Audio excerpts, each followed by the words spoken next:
할렐루야. 이제 우리가 사순절 기간을 지나면서 또한 봄도 같이 맞이하면서 우리가 주님의 은혜 가운데 이제 살고 있는데 우리 주님을 더욱더 바라보면서 우리 주님을 감사하는 마음 가지고 우리가 삶 속에서 살아가기를 소원합니다. 또한 오늘 말씀을 통해서 우리가 그 말씀을 묵상하고 그리고 나가서 말씀대로 살아가는 우리 모두 되시길 바랍니다. 자, 오늘 함께 이제 우리가 말씀을 나누면서 제가 이렇게 어렸을 때 우리 여기 보니까 그거를 해봤을 사람은 저 한 명밖에 없는 것 같아요, 우리 교회는. 그런데 어찌됐든 예전에 제가 학교 다닐 때 중학교 때 뭐 고등학교 때 이럴 때 그 학교를 갔다 오면은 물지개를 지고 그때는 그 동네에 시골에 살았기 때문에 동네에 그 깨끗한 물이 나오는 그런 식수가 나오는 수도가 있었어요. 공용 수도. 그래서 몇 시부터 몇 시까지 그 수도를 이렇게 열어주면 동네 사람들이 와서 다 물을 받아가는 그런 시대였었는데 그때 이제 물지개를 지기도 하고 또는 물통을 들기도 하고 이제 동네 사람들이 가서 물을 길어다가 이제 큰 통에다가 채워놓고 그것으로 하루를 살고 이렇게 했던 시대가 있었습니다. 그런데 그때를 잘 생각해 보면은 가끔 가다가 물을 떠러 갈 때 지게를 지고 갈 때도 있지만은 그 한 손으로 물통을 이렇게 가지고 갈 양동이나 이런 것들을 가지고 가서 한 양동이만 가져올 때도 있었단 말이죠. 그러면은 그 양동이에다 물을 채워서 갈 때 종종 어떤 일이 있었냐면 다른 사람도 그 한쪽에 양동이를 들고 오는 사람이 있을 때가 있어요. 그러면 우리가 어떻게 했냐면은 그 사람한테 가서 내가 집에까지 내가 데려다 주겠다 하면서 다른 사람의 그 양동이까지 같이 들어다 주는 그런 일을 가끔 가다가 할 때가 있었어요. 근데 그 왜 그러면은 나도 무거운 물을 들었는데 왜 다른 사람의 물을 들어다 주려고 했냐면은 이유는 한 가지입니다. 물을 무거운 것을 지고 가다 보면은 한 손에다가 들고 있으면 더 힘들어요. 양손에다가 들고 있으면 무게가 두 배가 되는데 좀 덜 힘들단 말이에요. 왜냐하면 무게추가 맞춰져가지고 덜 힘들어요. 그래서 상대방 거를 내가 집에까지 데려다 주겠다 하면서 양손에다가 들고 이렇게 가던 그런 기억이 있습니다. 자, 그렇게 되니까 어떻게 되냐면 그 사람은 물을 안 들어서 편해서 줬고 그리고 나는 그 물을 양손에다 들어서 오히려 중심이 맞춰져서 물이 넘치지도 않으면서 쉽게 옮길 수가 있어서 좋고 이러한 기억이 있습니다. 또 한 가지 예를 들어보자면은 이제 길을 가는데 두 사람이 가고 있어요. 두 사람이 가고 있는데 한 명은 앞이 보이지 않는 소경입니다. 또 한 사람은 걸음을 제대로 걸을 수 없는 다리를 저는 사람입니다. 그래서 한참 길을 가야 되는데 이 두 사람이 길을 갈 때 다리를 저는 사람은 다리를 저는 사람대로 가자면 얼마나 보통 사람이 가는 것보다 몇 배의 시간이 걸려야 그곳을 갈 수 있지 않습니까? 또한 눈이 보이지 않는 소경이 그 길을 가려면 얼마나 헤매면서 가니까 시간이 늦어진단 말이죠. 그럴 때에 그 힘은 있지만 눈이 보이지 않는 소경이 다리를 저어서 걸음을 걸을 수 없지만 눈은 보이는 그 다리 저는 사람을 업고 그 업힌 눈이 보이지 않는 사람에게 업힌 그 다리 저는 사람이 이렇게 가십시오. 여기 앞에 뭐가 있습니다. 이쪽 옆으로 좀 가십시오. 라고 알려주면서 가면 그러면 두 사람이 다 빨리 그 목적지까지 갈 수 있다는 것이죠.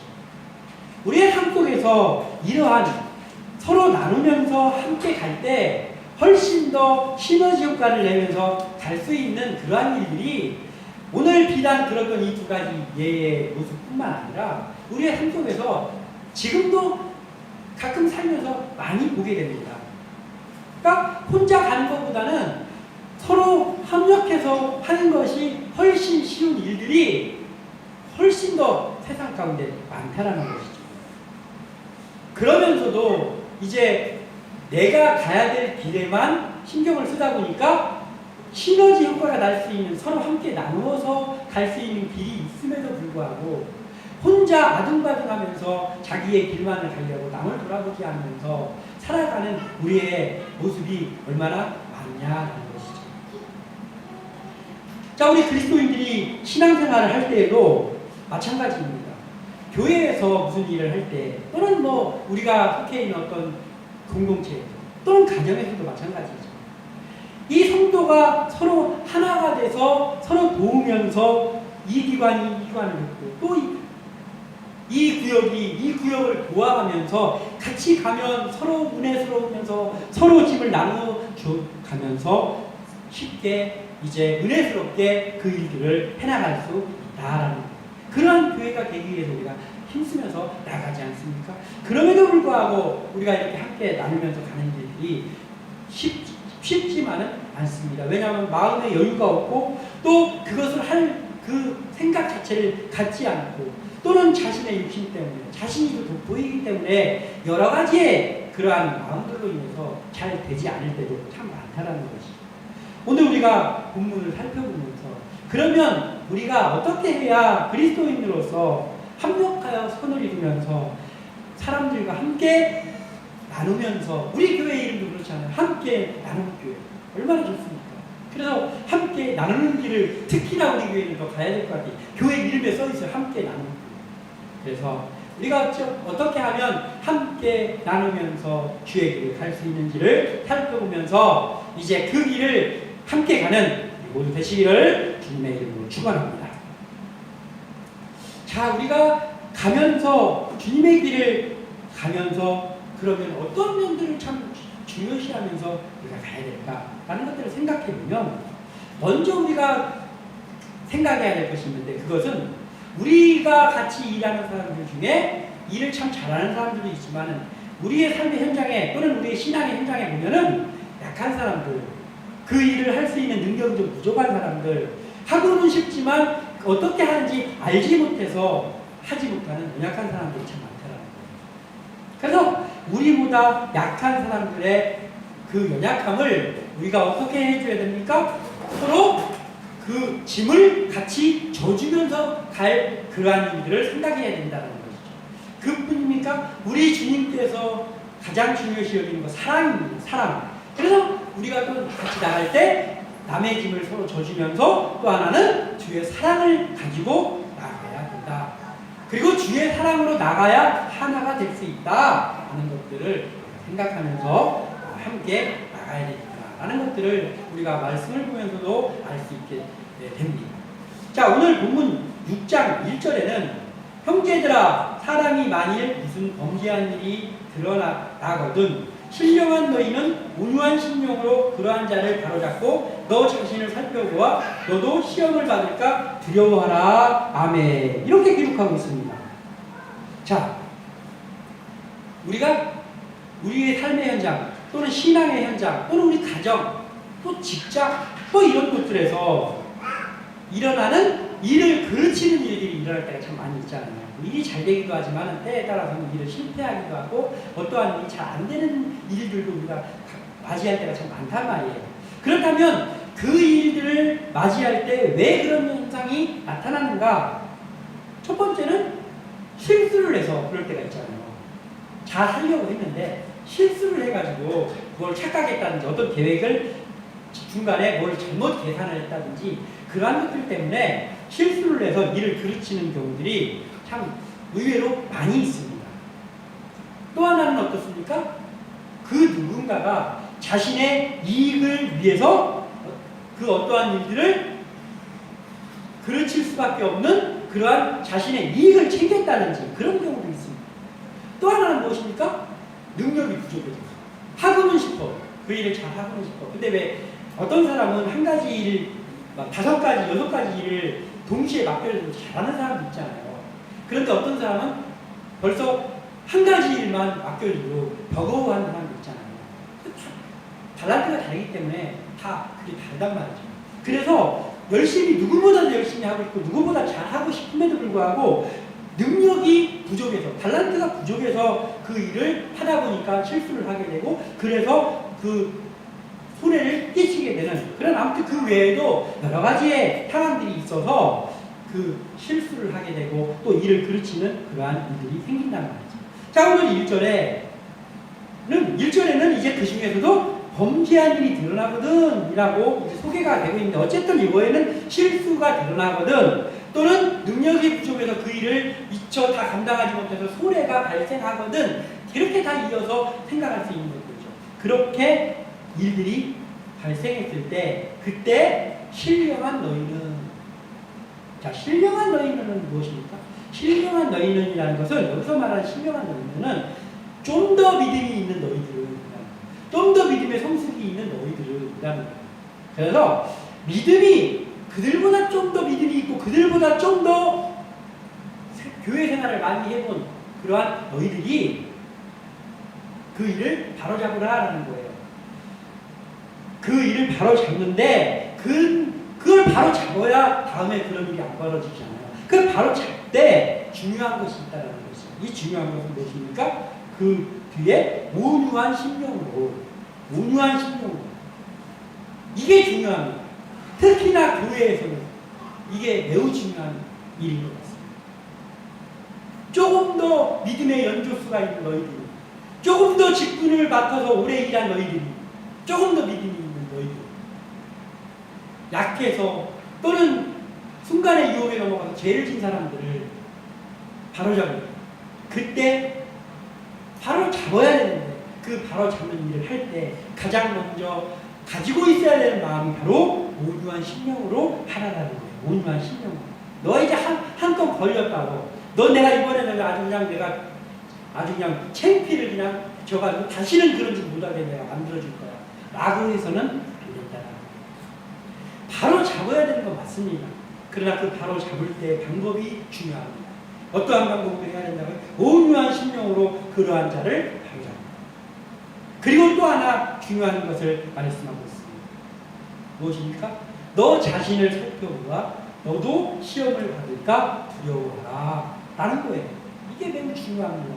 온유한 심령으로 잘못한 사람 또는 죄를 지은 사람의 죄가 드러났을 때 어떻게 하면 그 사람을 더 드러나게 해가지고 그 사람이 막 망신당하고 막 이렇게 할 자가 아니고, 어떻게 하면 그 사람이 망신도 당하지 않으면서 그 사람이 이번 기회를 통해서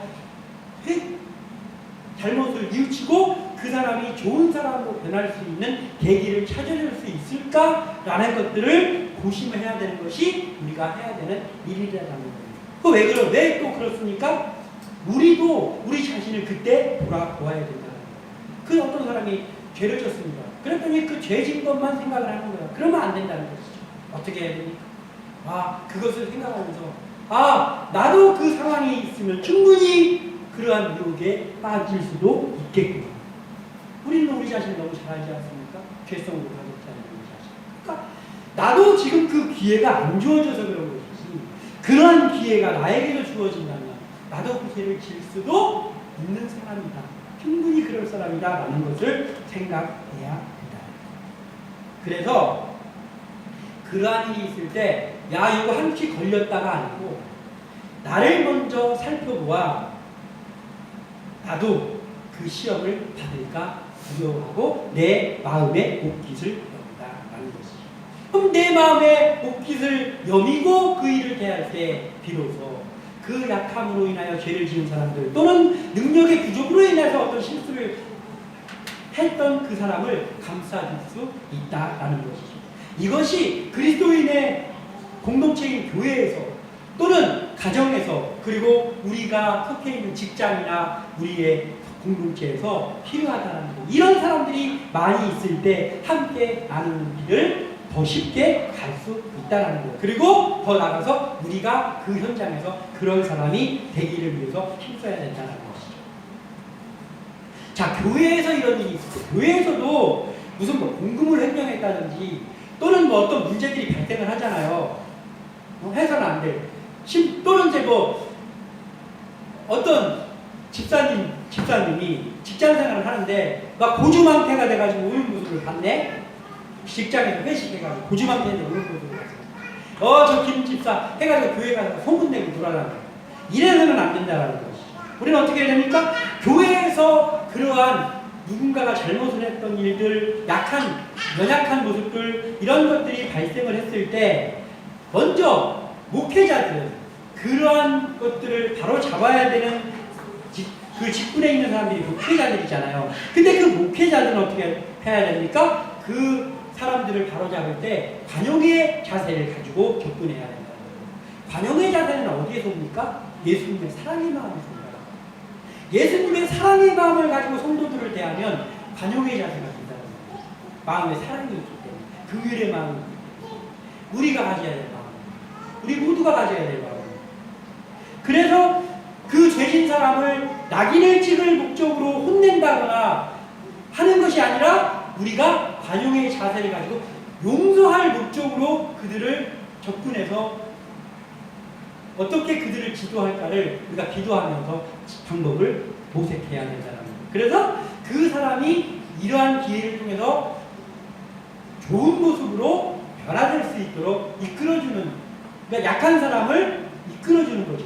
그게 목회자들이 가져야 될 마음입니다. 또한 목회자들과 성도 간의 관계만 있는 것이 아니잖아요. 성도들 간의 관계도 있습니다. 가족 구성원들 간의 관계도 있습니다. 직장에서도 그렇잖아요. 같이 일하는 사무실에 사람들 간의 관계가 있습니다. 그 관계 속에서 실수한 사람 또는 죄를 지은 사람이 있을 때 그에게 무안을 줘서는 안 된다라는 거죠. 무안을 주려고 야 이거 재밌겠다 하면서 가가지고 이렇게 슬슬 막 약 올리면서 무안을 줘서는 안 된다는 거죠. 서로 감싸줘야 되는 거예요.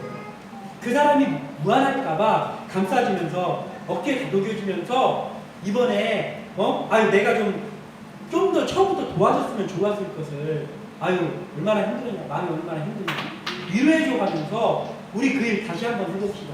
이번에는 같이 해봅시다 라고 하면서 그에게 동기부여를 할 수 있게 해주고, 그리고 그를 감싸주고 무한하게 하는 것이 아니라 용기를 얻을 수 있게 한다면 그 가정이 더욱더 화목한 가정을 할 수 있을 것이고, 그 공동체가 더욱더 화목한 공동체가 될 수 있을 것이고, 좋은 교회가 만들어질 수 있다라는 거예요.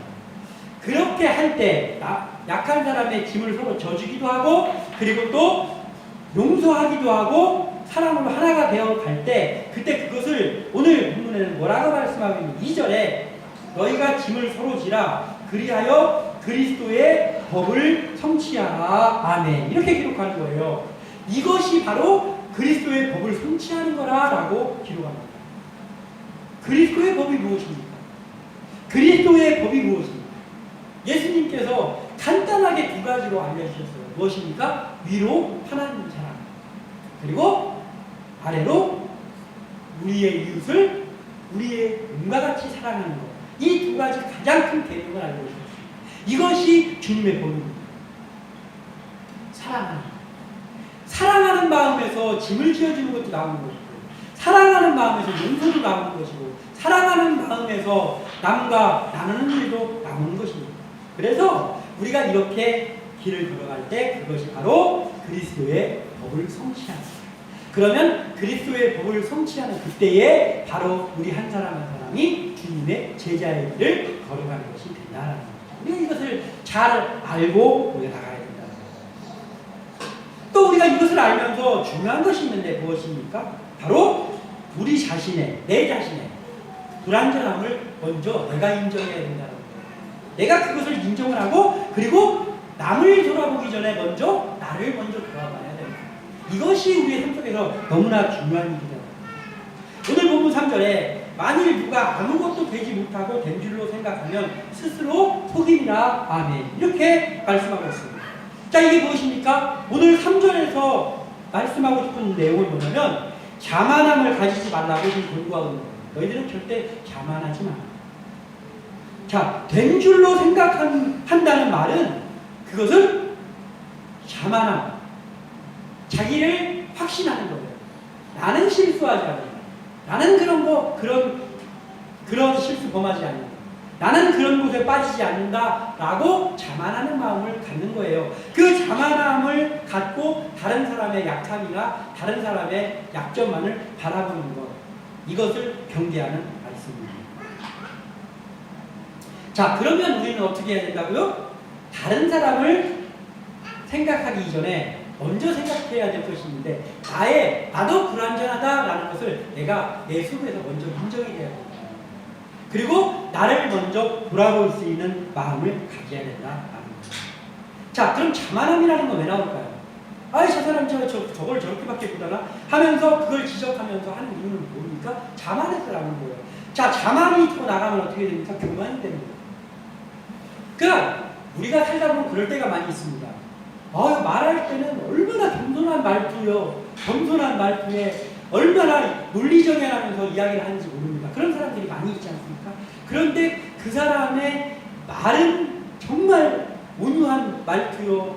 정말 그럴싸해요. 그런데 그 사람이 너무나 자만한 사람을 우리가 종종 보게 됩니다. 어쩌면 그것이 우리의 모습일 수도 있습니다. 그래서 우리가 조심해야 될 것은 뭐냐면 내가 된 줄로 생각하는 마음을 우리가 갖지 말아야 된다는 거예요. 오늘 3절에 만일 누가 아무것도 되지 못하고 우리 주위에는 된 사람들도 있잖아요. 우리보다 훨씬 많이 배웠고 그리고 능력도 많이 있는 사람들이 있습니다. 그러니까 능력이 많이 있는 사람이 자만하기도 하고 또는 남을 핀잔하기도 하고 할 때 우리가 그러잖아요. 그냥 우리가 농담 비슷하게 그러잖아요. 저 사람은 할 줄 아는 것도 많으니까 능력이 많으니까 뭐 그렇다고 치고 이렇게 얘기를 하잖아요. 물론 그런 사람들도 그래서는 안 됩니다.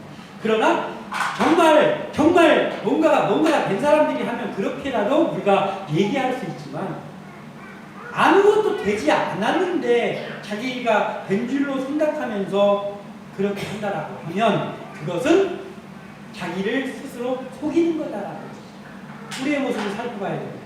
우리의 모습은 어떻습니까?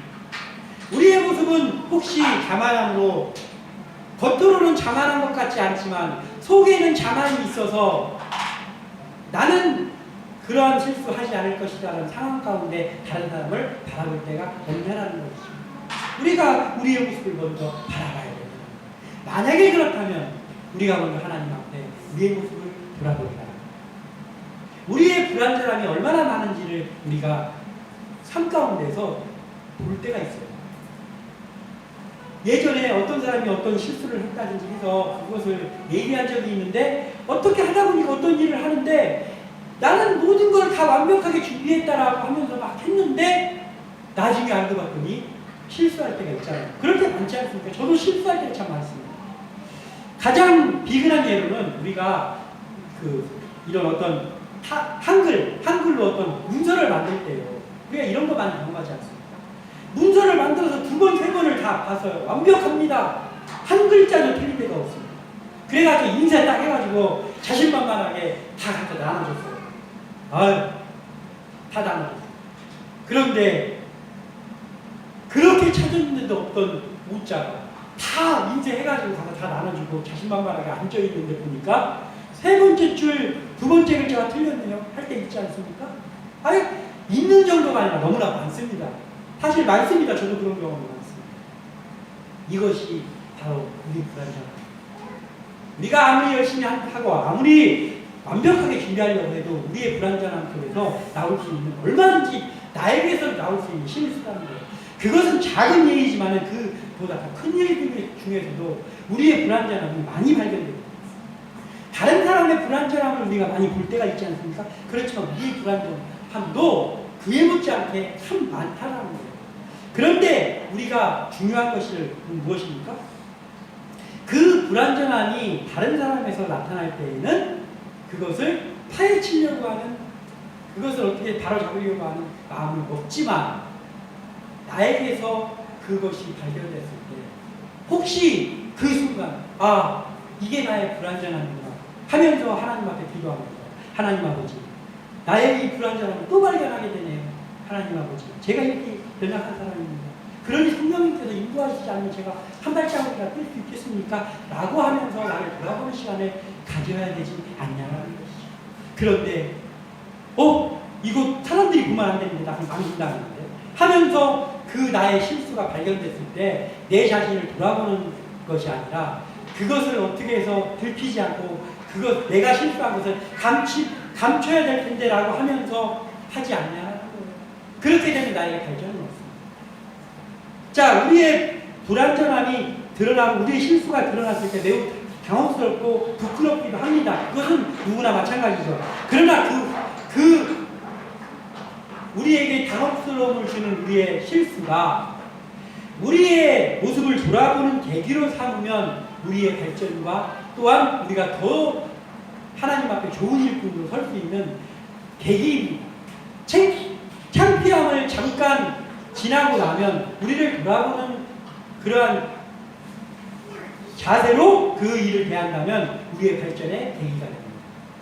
그러나 우리가 그것을 숨기려고 한다면 우리를 돌아볼 수도 없을 뿐더러 다음에도 똑같은 일을 하게 된다는 것이죠. 그래서 우리는 우리를 먼저 돌아볼 생각을 늘 하면서 우리가 우리의 약함을 발견했을 때 그때 우리를 돌아보고 또 하나님 앞에 철저하게 회개하고 또 하나님 앞에 도움을 구하고 해야 된다는 것이죠.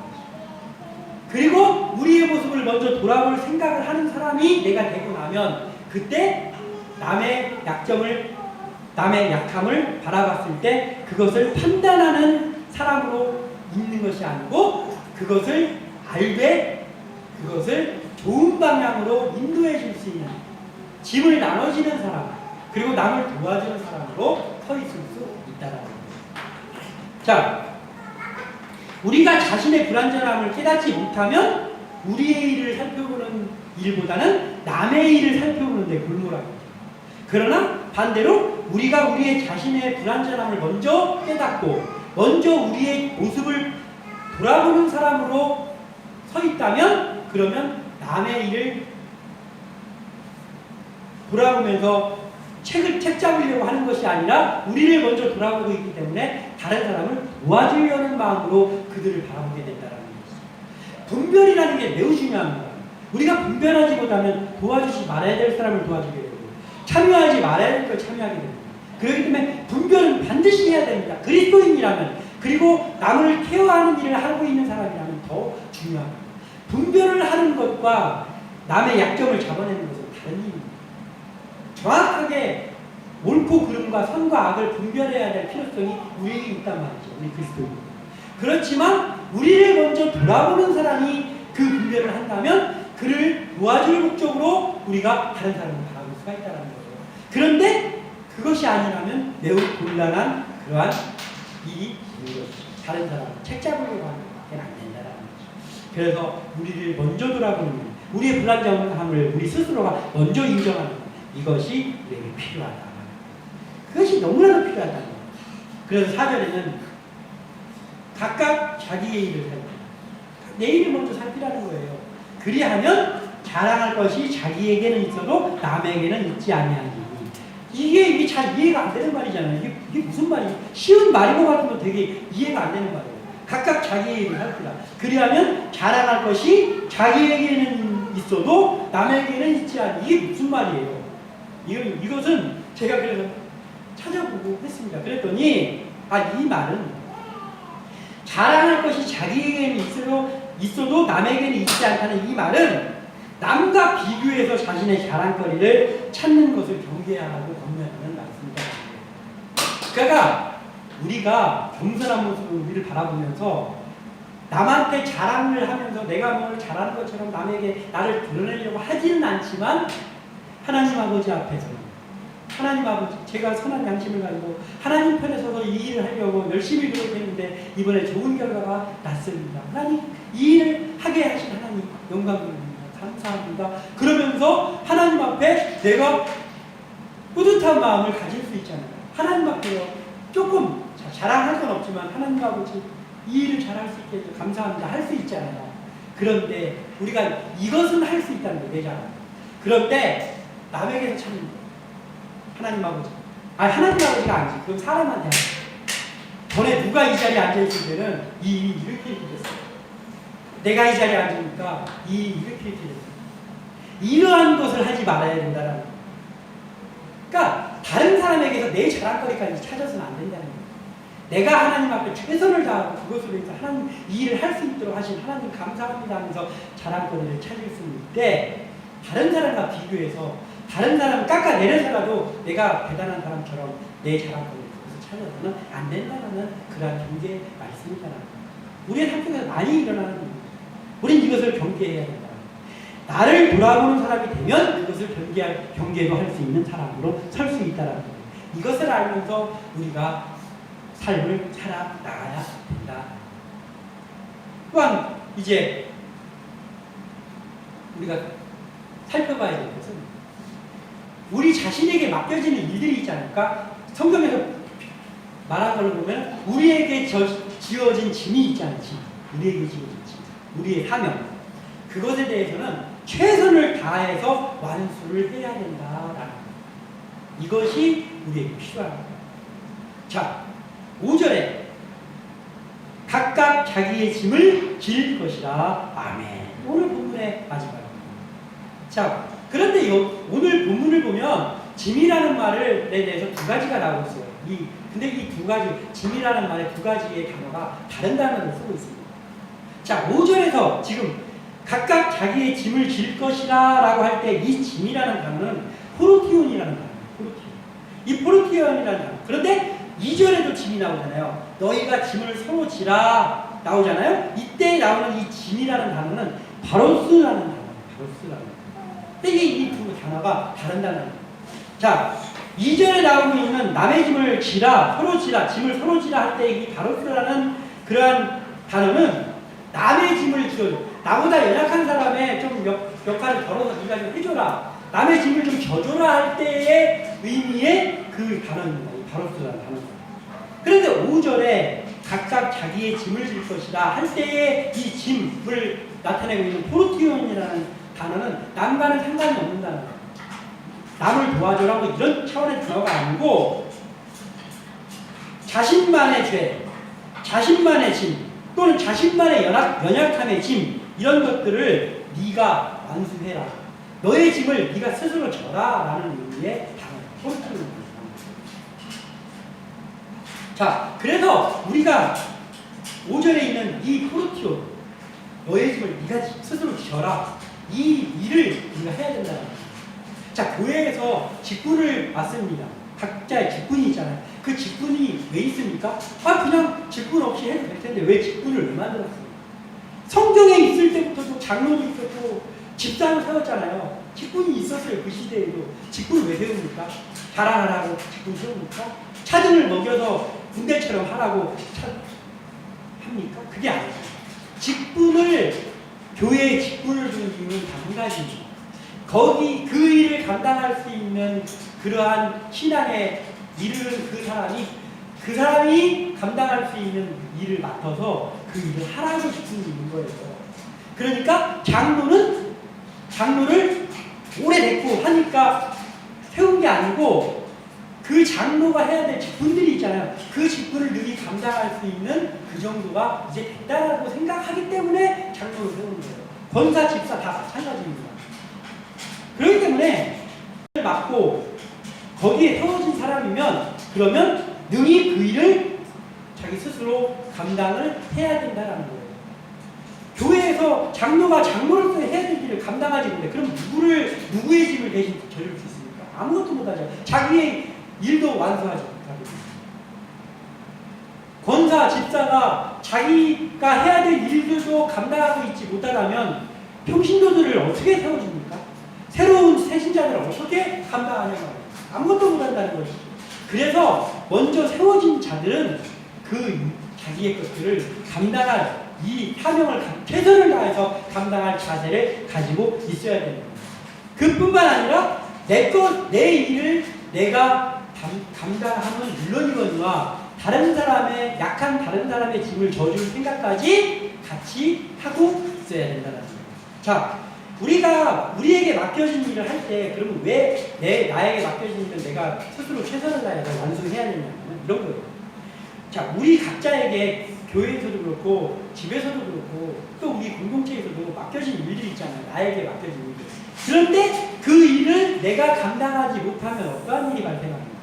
여러 가지 일이 발생하겠지만 딱 제일 먼저 떠오르는 발생하는 일이 있어요. 내가 나에게 맡겨진 일을 내 스스로 감당하지 못할 때 나타나는 일. 그건 뭡니까? 누군가 내가 아닌 다른 사람에게 그 짐을 져야 되는 일이 발생하죠. 그러니까 내가 해야 될 일을 내가 하지 못하면 그냥 하지 못한 걸로 끝나는 게 아니라 그것으로 어떤 문제가 발생을 하게 되잖아요. 그러면 누군가는 그것을 수습해야 되잖아요. 누군가는 내가 하지 못한, 내가 짐을 지지 못한 것 때문에 내가 해야 될 일을 누군가가 말하시면 덤태기를 써서 그 일을 해야 될 사람, 희생자가 나오게 된다. 그렇기 때문에 우리가 직분을 맡았다든지 우리가 어떤 책임을 맡았을 때는 우리가 최선을 다해서 그 일을 감당해야 된다는 거, 내 짐을 내가 져야 된다는 거. 그리고 그 짐을, 내 짐을 내가 지금 내가 그곳에서 중요한 위치를 맡고 있는 사람, 목사라든지 장로라든지 권사 집사라든지 또는 직장에서 사장이라든지 부장이라든지 과장이라고 한다면 그러면 내 짐을 지는 건 당연한 것을 여기고, 그리고 아직 연약한 사람들의 일까지도 우리가 짐도 져주기도 하고 가르쳐주기도 할 마음까지 가야 된다. 이것이 될 때 그때 드디어 함께 나누는 길을 갈 수 있는 교회, 함께 나누는 길을 같이 가는 과정, 함께 나누는 길을 가는 공동체가 될 수 있다. 아무쪼록 우리 가정에 또 우리 공동체 그리고 우리 교회에 이 일을 잘 하려고 하는 사람들이 많이 세워집니다. 그리고 우리 자신 한 사람, 우리 개개인이 그 일을 잘 감당할 수 있는 사람들이 세워지길 바랍니다. 그렇다면 그것으로 세워진 사람들이 있다라고 한다면 우리 말고 사람들이 많은데 나 혼자 같은 느낌 들 때 있잖아요. 내 옆에 사람들이 많은데 나 혼자 있는 것 같은 느낌 들 때 있잖아요. 그거 왜 그렇습니까? 이 일들을 감당하는 사람들이 없어서 그런데 지금까지 우리가 나눈 이 일들을 감당하는 사람들이 우리의 옆에 있다고 한다면 우리가 아무리 힘든 일이 있다고 해도 우리가 혼자 있는 느낌이 들겠습니까? 아닙니다. 우리가 혼자 있는 느낌을 받지 않는다. 그리고 더 시너지 효과를 내면 같이 갈 수 있다. 우리 함께 나누고 그리고 우리의 가정 또 우리가 이 교회 일 말고도 맡고 있는 그 공동체에서 그러한 일들을 감당하는 사람들도 서고 우리 교회가 이제 그러한 교회로 섬으로 인해서 선한 교회로 부흥하는 교회 되기를 주님의 이름으로 축원합니다. 기도합니다.